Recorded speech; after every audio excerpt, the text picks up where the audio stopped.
कहानी की शुरुआत होती है दो भाइयों से। ये है छोटा भाई जिसका नाम है राजू और ये है बड़ा भाई जिसका नाम है भोला। दरअसल दोनों भाइयों की भगवान ने शकल ही डेंजर बना दी है, लेकिन असल में ये दोनों भोले वाले शरीफ और दिल के साफ हैं, जो मॉल में अपने नए घर के लिए कुछ सामान खरीदने के लिए आए हैं। उसी मॉल में हम मीना और बोरा नाम की दो लड़कियों को भी देखते हैं, जो अपने दोस्तों के साथ कुछ सामान खरीदने के लिए आई हैं। लेकिन वहाँ मीना भोला को देखकर डर जाती है। मीना और बोरा ने देखा कि भोला ने अपनी ट्रॉली में हथौड़ा, वुड कटर मशीन और बहुत सारे खतरनाक सामान खरीदा है, जिसे देखकर दोनों लड़कियां बहुत ही ज्यादा डर जाती हैं। फिर हम देखते हैं उसी मॉल में उन लड़कियों को और उनके दोस्तों को। उसी समय मीना की नजर एक कुत्ते पर पड़ती है, जिसे वो इधर उधर देखे बिना खिलाने लगती है। उसी समय कुत्ते का मालिक राजू आ जाता है, जिसे देखकर मीना बहुत ही बुरी तरह डर जाती है और दूर भागने लगती है। लेकिन राजू को लगता है कि ये लड़की कुत्ते से डर रही है, इसलिए वह हाथ पकड़कर बोलता है, अरे डरो मत, ये कुत्ता नहीं काटेगा। और ये सब मीना के दोस्त दूर से देख लेते हैं। उन्हें लगता है कि ये लफंगा मीना को छेड़ रहा है। सभी दोस्त बचाने के लिए आते हैं, लेकिन राजू की शक्ल देखकर सभी डरने लगते हैं, मानो कि अभी सबकी सूसू निकलने वाली हो। उसी समय भोला भी आ जाता है। दोनों भाई देखने में क्रिमिनल और खतरनाक गुंडे लग रहे हैं, जिन्हें देखकर मीना और उसके सभी दोस्तों की फटके हाथ में आ जाती है और यहाँ से चुपके से खिसक लेते हैं और सभी दोस्त जल्दी से वहाँ उस मॉल से निकल लेते हैं। लेकिन रास्ते में सभी दोस्त सिर्फ राजू और भोला की बातें कर रहे होते हैं, जैसे उन लोगों ने मर्डर करने वाले औजार खरीदे, उसके अलावा कुछ नहीं खरीदा। दोनों एक नंबर के छटे हुए बदमाश थे। बातों के चक्कर में उसी समय अचानक कार के आगे एक बकरी आ जाती है, जो मर जाती है, जिसे देखकर सभी दोस्त उसे बीच रोड पर छोड़ने की बात करते हैं और सेल्फी लेते हैं। लेकिन मीना बोलती है कि इसे हमें दफनाना चाहिए। इससे पता चलता है कि मीना एक अच्छी लड़की है, लेकिन फिर भी सभी लोग उस बकरी को वहीं छोड़कर चले जाते हैं। फिर हम देखते हैं राजू और भोला को, जो अपने नए घर में रहने जा रहे हैं। यहाँ भोला राजू को समझाता है कि तुम किसी से लड़ा मत करो। राजू बोलता है, मैं किसी से नहीं लड़ रहा था, मेरी शक्ल ही ऐसी है। फिर भोला हौसला बढ़ाते हुए बोलता है कि हम दोनों बहुत हैंडसम है यार, इसलिए लोग हमसे जलते हैं। लेकिन उसी समय गाड़ी के नीचे वही बकरी आ जाती है, जो रोड पर पड़ी हुई थी। इंसानियत के नाते जल्दी से राजू और भोला बोरी में भरकर उसे अपनी गाड़ी में रखने की कोशिश करते हैं, ताकि आगे दफना सकें। लेकिन उसी समय वहाँ एक पुलिस की गाड़ी गुजरती है, जो इन दोनों को देख लेती है। दोनों की शक्ल ही ऐसी है, जिन्हें देखकर पुलिस को शक होता है, क्योंकि उस बोरी पर खून के दाग थे। पुलिस वाले खुद इन दोनों से डरते हुए उस बोरी को चेक करते हैं। चेक करने पर पता चलता है कि इसमें तो मरी हुई एक बकरी है। फिर पुलिस वाले इन दोनों का क्रिमिनल रिकॉर्ड चेक करते हैं। इन दोनों का कोई भी क्रिमिनल रिकॉर्ड नहीं निकलता। फिर पुलिस वाले इन दोनों से पूछताछ करते हैं, जिसमें राजू बताता है कि बीच जंगल में हमने एक घर लिया है, वहाँ हम जा रहे हैं, हम एकांत जगह पसंद करते हैं। राजू की बातें करने का स्टाइल बहुत ही डेंजर था, जिसे देखकर ही सीनियर ऑफिसर और कांस्टेबल डरने लगते हैं और दोनों को यहाँ से जाने को बोलते हैं। सीनियर ऑफिसर बोलता है, इन दोनों पर नजर रखनी होगी। राजू और भोला दोनों अपने नए घर के यहाँ आ जाते हैं और वहाँ इस घर का डीलर भी है। लेकिन घर की हालात देखकर भोला गुस्सा होने लगता है, क्योंकि इस डीलर ने इस घर की फोटो में फिल्टर लगाकर ये घर ऑनलाइन दिखाया था, लेकिन असल में ये घर एक खंडर की तरह है। उसी समय घर का एक दरवाजा खुद ही टूट जाता है। डीलर बोलता है, घर को अंदर से भी देख लेना चाहिए। अंदर जाने पर डीलर पर भोला बहुत ही ज्यादा गुस्सा है। लेकिन उसी समय राजू बोलता है, ये घर मुझे बहुत ही ज्यादा पसंद आया है, हम यहीं पर रहेंगे। और यहाँ डील पूरी हो जाती है। यहाँ भोला राजू से बोलता है, मैं इस घर का दाम कम करवा लेता, लेकिन तुमने पूरा खेल खराब कर दिया। इन दोनों ने मॉल से जो सामान खरीदा वह इसी घर के लिए खरीदा, क्योंकि इस प्रकार के सामान की जरूरत अक्सर नए घर में रहती है। अब ये दोनों इस घर को रिपेयर करने के लिए लग जाते हैं, ताकि इस घर में रह सकें। भोला बोलता है, मुझे इस घर का वास्तु दोष सही नहीं लग रहा है। यह सुनकर राजू बोलता है, एक पंडित को बुलाकर एक बड़ा सा हवन करवा लेंगे, घर को मरम्मत की जरूरत है। उसी समय भोला को नीचे बेसमेंट का दरवाजा भी मिल जाता है, जहाँ बहुत अंधेरा था, इसलिए दोनों भाई उस अंधेरे में एक दूसरे की शक्ल देखकर बुरी तरह डर जाते हैं। लेकिन उन्हें यहाँ जमीन पर कुछ आकृति बनी मिलती है, जो बिल्कुल जादू टोना जैसी है, जिसे देखकर दोनों सोच लेते हैं शायद इससे पहले कोई कलाकार रहता था इस घर में, जिसने एक कलाकृति बनाई है। इन्हें एक बहुत पुरानी बंदूक मिलती है, जिसमें चांदी की 2 गोलियां थी, जिसे देखकर भोला बोलता है, इसके तो हमें अच्छे पैसे मिल जाएंगे। इसके बाद दोनों घर के बगल में उस बकरी को दफना देते हैं और उसकी आत्मा की शांति के लिए प्रार्थना करते हैं। यहाँ तक आपको समझ में आ चुका होगा कि भोला और राजू दोनों एक शरीफ इंसान है। वहीं दूसरी तरफ डील करने वाला शख्स एक नन से बोलता है कि तुम्हारा घर मैंने झूठ बोलकर किसी भी तरह 2 लोगों को बेच दिया है, इसलिए मैं यहाँ से कुछ दिनों के लिए बाहर जाना चाहता हूँ क्योंकि वे दोनों बहुत ही डेंजर हैं। उन्हें कुछ पता चला तो वो मुझे नहीं छोड़ेंगे। वहीं पास में हम एक बूढ़े शख्स को देखते हैं जो असल में एक फादर हैं, जो बीमार हैं, जो उस पुराने घर के मालिक हैं। राजू और भोला के घर से 1-2 किलोमीटर दूर हम देखते हैं सिंगबिन और मीना को, दोनों बैठे हुए हैं और बातें कर रहे हैं। इससे पता चलता है कि दोनों में अच्छी दोस्ती है। दरअसल ये सभी दोस्त यहाँ छुट्टियां मनाने आए हैं और दोनों के बीच नजदीकियां बढ़ रही हैं। यहाँ सिंगबिन बताता है कि यहाँ इसी शहर में एक भूत का प्रकोप था जिसे फादर ने पकड़ लिया और वह भूत एक लड़की में था। उस भूत ने मेरे दादाजी को मार दिया और जब वह भूत उस लड़की के शरीर में था तब वहाँ उपस्थित सभी लोगों से वह बोलता है कि मैं तुम सबको नर्क की आग में जला दूंगा। लेकिन फादर को गुस्सा आया और उन्होंने उस भूत को चांदी की गोलियों से मार दिया। यह सुनकर मीना बोलती है क्या सच में ऐसा हुआ था? फिर यहाँ से मीना बाथरूम में जाती है जहाँ वह बहुत ही खुश दिखाई दे रही है क्योंकि उसे लगता है सिंगबिन उसे पसंद करता है। इसलिए मीना सिंगबिन से मिलने उसके हॉल में जाती है, लेकिन वहाँ सिंगबिन अपने दोस्त से बात कर रहा होता है कि मैं जब तक अमेरिका नहीं जाता तब तक मन बहलाने के लिए मीना मेरे पास रहेगी और बोरा मेरे पास ऐसी नई नई लड़कियों को लाती रहती है। दरअसल बोरा वही लड़की है जो मीना की अच्छी दोस्त है जो कि मॉल में थी। यह सब बातें सुनकर मीना सिंगबिन पर जोर से चिल्लाती है और मीना गुस्से में जंगल की तरफ भाग जाती है और झील के यहाँ किनारे पर खड़ी हो जाती है और बोरा के लिए कॉल लगाती है, लेकिन बोरा कॉल में नहीं उठाती है क्योंकि बोरा अपने दोस्त के साथ जंगल में मंगल करने गई है। उसी झील के किनारे हम राजू और भोला को देखते हैं जो कि मछलियां पकड़ रहे हैं, जिनके कांटे में मछली फंस जाती है, जो अजीब तरह से मछली को खींच रहे हैं। मछली पकड़ते हुए उन्हें मीना देख लेती है और बहुत ही ज्यादा डर जाती है और उसी झील में गिर जाती है। दरअसल मीना ने इन दोनों को पहचान लिया क्योंकि ये दोनों वही मॉल वाले गुंडे हैं। राजू और भोला देखते हैं कि शायद लड़की पानी में डूब गई है और भोला उसे बचाने के लिए कूद जाता है और मीना को बाहर निकाल कर लाता है। अब दोनों भाई मिलकर लड़की को सीपीआर देते हैं और भोला राजू से बोलता है लड़की के मुंह में हवा देनी होगी जिससे उसकी सांस लौट सके। राजू शर्माता हुआ हिम्मत करता है, लेकिन उसी समय मीना होश में आती है और दोनों को फिर से अजीब हरकत करते हुए देखती है और भोला के गलत जगह लात मारकर भागती है, लेकिन मीना का किसी चीज से पैर टकराता है और गिर जाती है जिससे बेहोश हो जाती है। मीना की आवाज सुनकर उसकी दोस्त बोरा भी अपनी दोस्त के साथ आ जाती है। दरअसल बोरा अपने बॉयफ्रेंड के साथ जंगल में घूम रही थी। बोरा अपने बॉयफ्रेंड के साथ छुपकर मीना को देख रही है और वहाँ राजू और भोला दोनों मीना को उठाकर अपने घर ले जा रहे हैं। यह सब बोरा देख लेती है और डर जाती है क्योंकि ये वही लोग हैं जो मॉल में मिले थे। अब बोरा उसके बॉयफ्रेंड को लग रहा है कि इन लोगों ने मॉल का बदला लेने के लिए मीना को किडनैप कर लिया और ये सभी बातें बोरा सिंगबिन और अपने सभी दोस्तों को बताती है, जिससे अब सभी के अंदर डर का माहौल है क्योंकि अब इन सबको लग रहा है कि वो मार्केट वाले गुंडे हमें भी नहीं छोड़ेंगे। इसलिए सिंगबिन पुलिस के लिए कॉल करने के लिए अपनी मोबाइल देखता है। तब सिंगबिन को याद आता है कि उसने तो अपनी मोबाइल अपनी जैकेट में रख ली थी और वह जैकेट मीना पहनी है, इस वजह से वह मोबाइल मीना के पास है। यहाँ देखते हैं कि किसी की मोबाइल में भी कोई भी नेटवर्क नहीं आ रहा है क्योंकि बारिश की वजह से लाइट चली गई है और सिग्नल भी चले गई। अब सिंगबिन किसी भी तरह अपनी मोबाइल लेना चाहता है क्योंकि उस मोबाइल में इन सभी का काला चिट्टा है। ये लोग नई नई लड़कियों के साथ घूमते मजे करते हैं। इनमें सबसे अय्यास लड़का सिंगबिन है जिसके उस मोबाइल में वीडियोज फोटोज हैं। सिंगबिन अपने एक साथी को पुलिस को बुलाने के लिए भेज देता है और खुद अपने दोस्तों के साथ मोबाइल लेने के लिए जंगल की तरफ निकल जाते हैं। वहीं दूसरी तरफ राजू और भोला के घर के आसपास और बेसमेंट में कुछ अजीब होने लगता है जिसके कारण दफनाई गई बकरी जिंदा हो जाती है और घर के अंदर हम देखते हैं राजू और भोला ने सिंगबिन का मोबाइल पूरी तरह चेक कर लिया है और देख लिया है, जैसे उसके वीडियोज फोटोज, जिससे दोनों सोच रहे हैं कि इस मोबाइल को हम मीडिया को दे देंगे जिससे हम मालामाल हो जाएंगे। लेकिन दोनों देखते हैं कि लड़की ठंडे पानी में भीगने के कारण उसे जोर से बुखार आया है, इसलिए दोनों जल्दी मीना को उठाकर हॉस्पिटल ले जा रहे हैं ताकि उसका अच्छे से इलाज हो सके। तेज बारिश के कारण गाड़ी चालू नहीं होती है और गाड़ी से धुआं निकल जाता है, इसलिए दोनों मीना को घर में ही सुला देते हैं अच्छी तरह कपड़ों से ढककर। वहीं दूसरी तरफ सिंगबिन का दोस्त पुलिस को बुलाने जा रहा है और सोच रहा है कि सिंगबिन की वीडियो लीक हो जाए तो मैं पूरे साल उपवास पास रखूंगा। दरअसल सेंगबिन इस लड़के को सबसे ज्यादा परेशान करता है और इसकी कोई भी इज्जत नहीं करता, इसलिए यह अपने दोस्त के बारे में ऐसा कुछ सोच रहा है। और अभी जिस गाड़ी से जा रहा है यह गाड़ी भी उसी सेंगबिन की है। लेकिन उसी समय गाड़ी के सामने बकरी आ जाती है, जिससे गाड़ी अनबैलेंस होकर धुआं निकल जाता है। बकरी की आंखें सफेद थीं, जो अचानक हमला कर देती है, जिससे बड़ी मुश्किल से लड़का अपनी जान बचाकर भागता है। लेकिन यहाँ लड़का बुरी तरह घायल हो चुका है, क्योंकि उस बकरी ने बुरी हालत कर दी और उस बकरी के अंदर एक शैतान की आत्मा आ चुकी है। जब सुबह होती है तो मीना को होश आता है, वह यहाँ से जल्दी अपना सामान लेकर भागना चाहती है, लेकिन राजू और भोला को पता चल जाता है, जिसके कारण मीना एक रॉड से भोला पर हमला करती है, लेकिन उससे भोला बच जाता है। और फिर मीना गिड़गिड़ाने लगती है कि मुझे कुछ मत करना।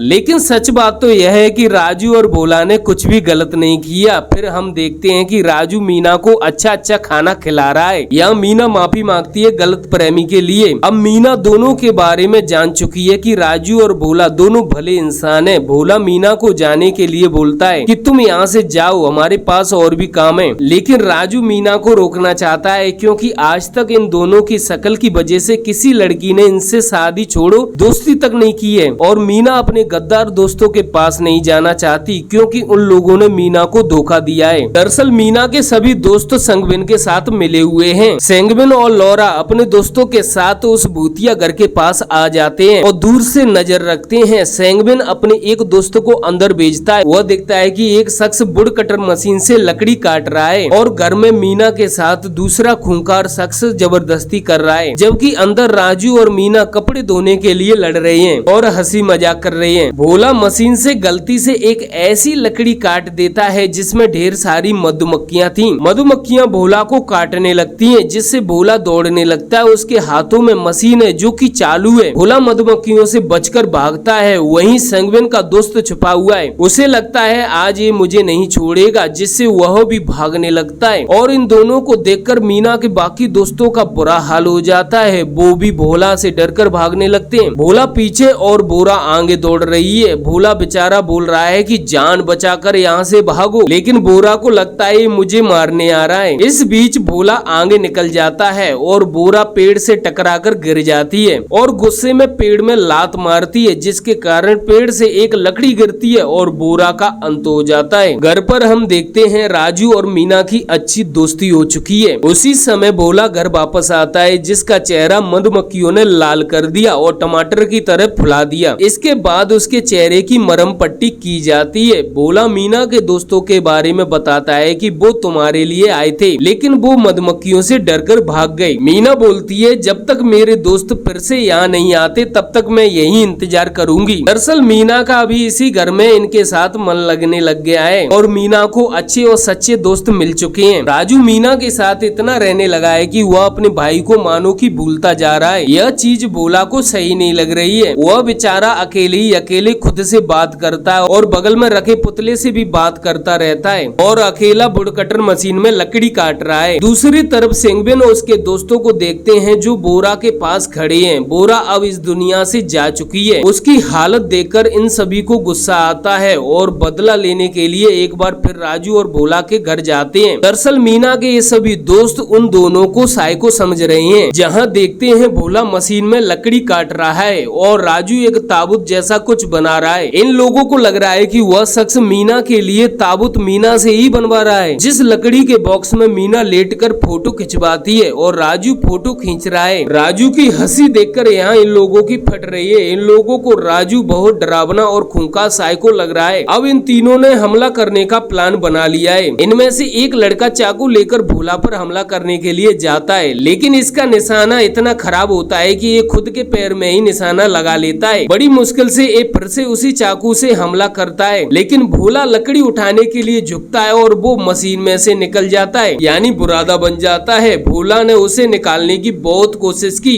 लेकिन अब उसका खेल खत्म हो चुका है और इधर सेंगबिन और उसका साथी राजू पर हमला करता है, लेकिन जमीन पर पानी में एक लाइट का तार टच हो रहा था, जिसके कारण सेंगबिन को झटका लगता है और धुआं निकल जाता है, जिससे यह निबट जाता है। अब इसका दूसरा साथी हमला करता है, लेकिन पैर टकराकर सीधा लकड़ी के बॉक्स में गिरता है, जिसमें पहले से कील लगी थी जो सर में जगह बना लेती हैं और ये भी यहाँ से दूसरी दुनिया में पहुंच जाता है। राजू इनको कपड़े से ढकता है और सोचता है ये सब क्यों हो रहा है और क्या हो रहा है, और उसी समय भोला दौड़कर आता है और चिल्लाकर बताता है कि हम मुसीबत में हैं, और बताता है जब मैं लकड़ी काट रहा था तब कोई बंदा सीधे लकड़ी काटने वाली मशीन में कूद गया। राजू बोलता है वो बंदा बच गया है ना। भोला बोलता है उसकी तो चटनी बन गई। भोला जब वहाँ पड़े लोगों को देखता है तो उसके तो होश उड़ जाते हैं। यहाँ अब 4 लोग मर चुके हैं। इसके बाद इसी घर के बेसमेंट में जो चक्रव्यूह बना है उसमें अचानक 3 लॉक खुल जाते हैं, मानो कि शैतान आजाद हो रहा है, यानी कि 3 लोगों की बलि लग चुकी है। इसमें टोटल 5 लॉक हैं। इससे पता चलता है अगर 2 लोग यहाँ निपटे तो लॉक खुल जाएगा। वहीं दूसरी तरफ सीनियर अफसर और कांस्टेबल को बीच रोड पर वो लड़का मिल जाता है जिसको बकरी ने मार मार कर घायल कर दिया था, जो सिंघविन का दोस्त है। वो पुलिस वालों को उस जगह ले जाता है जहाँ बकरी ने हमला किया, जहाँ पुलिस वालों को कुछ सबूत मिलते हैं जिससे पता चलता है कि ये सही कह रहा है। और ये लड़का ये भी बताता है कि मीना को 2 खूंखार गुंडों ने किडनैप कर लिया है, जिनके पास एक कुत्ता भी है, जिससे सीनियर अफसर समझ जाता है कि ये वो दोनों ही हैं जिनके साथ रोड पर मुलाकात हो चुकी है, जिनको बकरी उठाते हुए देखा था। दोस्तों की मौत का सदमा लगने के कारण मीना को बुखार आ जाता है, जिससे बेहोश हो जाती है। फिर राजू मीना को कपड़ों से ढककर सुला देता है। राजू भोला से बोलता है कि हम पुलिस को बता देते हैं, लेकिन भोला मना करता है। अगर पुलिस को बताया तो पुलिस हम पर यकीन नहीं करेगी और हमें जेल में डाल देगी। हम देखते हैं कि घर के बाहर सिंघविन वापस उठ जाता है, क्योंकि उसे झटका लगा था, बस मरा नहीं था। इसलिए बेसमेंट में सिर्फ 3 लोग खुले। अब घर के यहाँ पुलिस सिंघविन के दोस्त को लेकर आती है, जहाँ के हालात देखकर सभी घबराने लगते हैं। सोचते हैं कितने खतरनाक हैं वो लोग जिन्होंने ऐसा हाल किया है। इन्हें एक कब्र दिखाई देती है, जिसे देखकर सोचते हैं इन लोगों ने किसी को दफना दिया है, बल्कि बेचारे भोला और राजू ने यहाँ बकरी दफनाई थी। अब इनको सिंघविन भी मिल जाता है, लेकिन राजू और भोला को पुलिस वाले दिख जाते हैं, इसलिए दोनों घर के अंदर छुप जाते हैं। सीनियर ऑफिसर इन दोनों को पकड़ने के लिए घर में घुस जाता है और गेट में लात मारता है, लेकिन उसका पैर गेट में फंसा रह जाता है और राजू और भोला को हाथ ऊपर करने के लिए बोलता है। उसी समय पुलिस वाला मीना को कपड़ों में लपेटे हुए देखता है, जिसे देखकर दोनों पर और गुस्सा करता है। बेचारे भोला और राजू बार बार बोलते हैं कि हमारी एक बार बात सुन लो, लेकिन पुलिस वाला एक बात नहीं सुनता और जमीन पर लेटने के लिए बोलता है। उसी समय पुलिस वाले की कमर खंबे से टकराती है, जिसके कारण ऊपर से एक लकड़ी आती है। उसी समय राजू पुलिस वाले से बोलता है, सर आपको भी हमारे साथ लेट जाना चाहिए। और इतने में ही लकड़ी पुलिस वाले के सर में लगती है, जिससे पुलिस वाले की बत्ती गुल हो जाती है। अब पुलिस वाला बोलता है, मेरे लिए तुमने जाल बिछाया है। भागने की कोशिश करता है। उसी समय कुकर से हाथ जलता है, जिसकी वजह से गोली चल जाती है और बाहर खड़े लोग सावधान हो जाते हैं। उसी समय घायल पुलिस वाला अंदर से दौड़ता हुआ आता है, जिसके पीछे राजू और भोला भी आते हैं। पुलिस वाला नीचे गिरता है, जिससे गोली फिर से चल जाती है और जमीन पर पड़ी पेट्रोल में आग लग जाती है, जिससे कांस्टेबल के पैर में आग लग जाती है। इसे भोला कपड़े की सहायता से बुझाता है। उसी समय राजू पानी लेकर आता है और आग के ऊपर डाल देता है, जिससे आग और अधिक बढ़ जाती है, जिसके कारण गाड़ी में ब्लास्ट होता है और सीनियर अफसर दूसरी दुनिया के लिए निकल लेता है और यहाँ कांस्टेबल बेहोश हो जाता है। और यहाँ हम देखते हैं कांस्टेबल का पूरा पैंट जल चुका है चड्डी को छोड़ के, और वहीं मीना के 2 दोस्त जमीन पर पड़े हुए हैं जो कि जिंदा हैं, जिन्हें देखकर राजू खुशी से बोलता है कि तुम दोनों तो जिंदा हो। फिर सिंघविन बंदूक से दोनों पर फायरिंग करता है, जिसके कारण राजू और भोला घर में छिप जाते हैं। सिंघविन ने कुत्ते को पकड़ लिया, जिसे किसी भी तरह भोला बचा लेता है और जंगल में भाग जाता है, और जिसके पीछे पीछे सिंघविन और उसका दोस्त भी भागते हैं, जो कि आगे चल के भोला को पकड़ लेते हैं और पेड़ से बांध देते हैं और पीटते हैं, क्योंकि सिंघविन को लग रहा है कि इसने हमारे दोस्तों को मार दिया। घर के बाहर जो गोलियों की आवाज चल रही थी, उसकी आवाज सुनकर मीना भी होश में आ जाती है और बाहर के हालात देखकर राजू से पूछती है यहाँ क्या हुआ है। वहीं दूसरी तरफ झोला छाप फादर को होश में आता है। होश आते ही वह अपने फादर की किताब उठाता है, जिसमें लिखा है 5 नमूने आएंगे जो एक बकरी की कुर्बानी देंगे, जिससे नरक का दरवाजा खुल जाएगा। फिर वही बकरी उन नमूनों की कुर्बानी लेगी, जिसके बाद शैतान जिंदा हो जाएगा और फिर पूरी दुनिया में तबाही मचा देगा। राजू और मीना भोला को ढूंढते हुए वहाँ आ जाते हैं, जहाँ सिंघविन ने भोला को बांध कर रखा है। वहाँ मीना राजू और भोला के बारे में बता देती है कि इन लोगों ने किसी को नहीं मारा, ये दोनों तो बहुत ही भोले हैं, अब तक जो हुआ सब गलत प्रेमी और हादसा है। फिर सिंघविन मीना को दिखाता है अपना असली चेहरा और मीना से बोलता है तुम एक नंबर की बेवकूफ हो, मैं तुम्हारे लिए नहीं आया हूँ, बल्कि मैं तो इस मोबाइल के लिए आया हूँ जिसमें मेरा डाटा है। यह सुनकर मीना को बहुत ही ज्यादा बुरा लगता है कि जिसे वो दोस्त समझ रही थी वही लोग उसके बारे में ऐसा सोचते हैं और ऐसे बुरे लोग हैं। यहाँ ऐसी बातें हो ही रही थी कि उसी समय बोरा वापस जिंदा होकर लौट आती है, जो कि बकरी की आवाज निकालती है, जो बिल्कुल चुड़ैल की तरह लग रही है, और हमला कर देती है। जो सबसे पहले खुद के एक दोस्त पर हमला करती है, उसका दोस्त जंगल की तरफ भाग जाता है। उसके पीछे पीछे बोरा भी भागती है, बिल्कुल बकरी की तरह, यानी बोरा में बकरी की आत्मा आ चुकी है। यहाँ से सिंगविन दौड़कर सीधा राजू और भोला के घर जाता है, जहाँ वह गाड़ी की चाबी ढूंढ रहा है ताकि यहाँ से निकल सके, लेकिन उसे चांदी की गोली वाली बंदूक मिल जाती है। उसी समय राजू और भोला आ जाते हैं और सिंगविन बंदूक तान देता है और गाड़ी की चाबी मांगता है। भोला उसे चाबी देता है। सिंगविन जैसे ही गेट खोलता है, उसका दोस्त भूत बनकर गेट पर खड़ा है, जो सीधा हमला करता है, और जिस भूत पर सिंगविन एक चांदी की गोली चला देता है, अब बंदूक में केवल एक गोली बची है, जो कि निशाना मिस हो जाता है। भूत सिंगविन से उस बंदूक को छुड़ाकर घर से बाहर फेंक देता है और भूत सिंगविन के सर पर चढ़कर बाल नोचने लगता है। यह सब देखकर मीना, भोला और राजू तीनों मिलकर उस भूत को पकड़कर बेसमेंट का दरवाजा खोलकर उसमें फेंक देते हैं और गेट लगा देते हैं। लेकिन कुछ सेकंड बाद बेसमेंट से बाहर की तरफ दो हाथ निकलते हैं और सिंगविन को अंदर की तरफ खींच लेते हैं। राजू, मीना और भोला बेसमेंट में देखते हैं, जहां अब उस चक्रव्यूह के 5 लॉक खुल चुके हैं। इसका मतलब है सिंगविन भी दूसरी दुनिया में पहुंच चुका है, यानी कि यमराज के पास पहुंच चुका है। बेसमेंट में जो हो रहा है उसे देखकर भोला बोलता है किसी बड़े तांत्रिक को बुलाकर बड़ा सा हवन करवाना होगा, लेकिन मीना बोलती है जल्दी भागो यहाँ से, और तीनों जैसे ही भागते हैं वैसे ही गेट पर फादर आ जाते हैं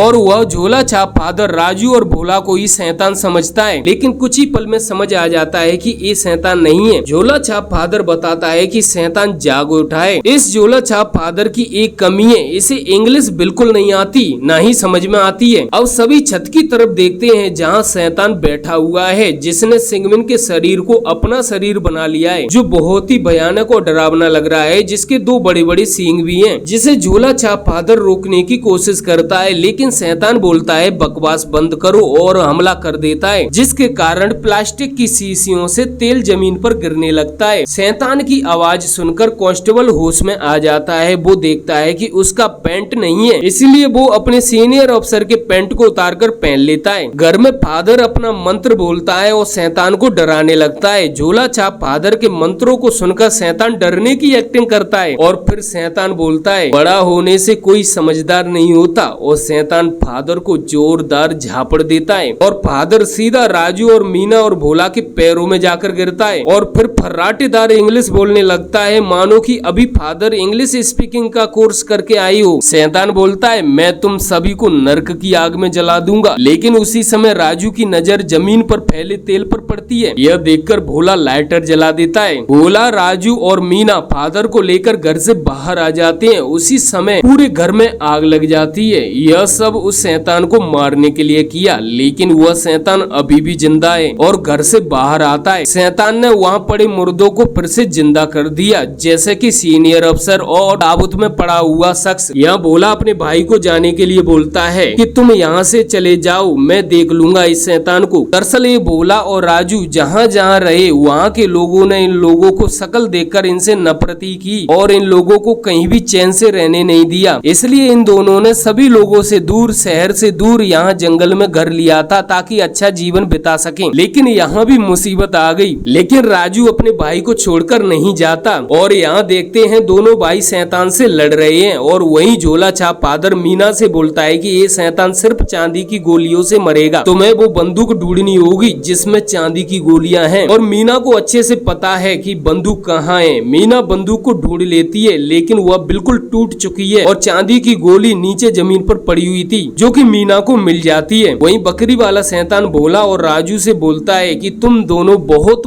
बदसूरत हो। यह बात दोनों के दिल पर लग जाती है, लेकिन राजू और भोला इस शैतान की बातों पर बिल्कुल भरोसा नहीं करते और खुद को हैंडसम बताते हैं। इससे शैतान गुस्से में मशीन से हमला करता है। उसी समय मीना उस बंदूक की गोली को कील ठोकने वाली मशीन में लगाकर सामने खड़ी हो जाती है, जिसके कारण शैतान चांदी की गोलियों से डरकर मशीन को फेंक देता है। शैतान मीना का दोस्त सिंगविन बनकर बहलाने की कोशिश करता है, लेकिन मीना समझ जाती है कि ये शैतान ही है और बटन दबा देती है, लेकिन बोर्ड में से प्लग हटा हुआ था, जिसके कारण शैतान मीना पर हमला कर देता है। मौके का फायदा उठाते हुए राजू प्लग लगा देता है, जिससे मीना फिर से मशीन का खटका दबा देती है और चांदी की गोली सीधा शैतान के सर में लग जाती है। ऐसा होते ही आसमान से नरक का द्वार खुल जाता है और एक हाथ आता है, उस शैतान को उठाकर ले जाता है और यहाँ इस शैतान का अंत होता है। फिर हम देखते हैं सुबह हो चुकी है और शैतान के मरते ही फादर की किताब में कुछ लाइन जुड़ जाती है, जिसमें लिख जाता है कि लगभग 61 साल 6 महीने बीत जाएंगे, लोग बकरों की बलि देंगे और उनकी आत्माओं को चढ़ावा मानेंगे। उस समय नरक की आग जल उठेगी और लोग एक दानव को पुकारेंगे जिसका नाम बाफोमेट है। इसके बाद भगवान अपने स्वर्ग दूतों और अपने पुत्रों को भेजेंगे, ये सब मिलकर बुरी आत्माओं और दानवों के खिलाफ लड़ाई लड़ेंगे। इसका मतलब है यह शैतान 61 साल बाद फिर से लौटेगा। इस पूरे युद्ध में कांस्टेबल, झोला छाप फादर, मीना,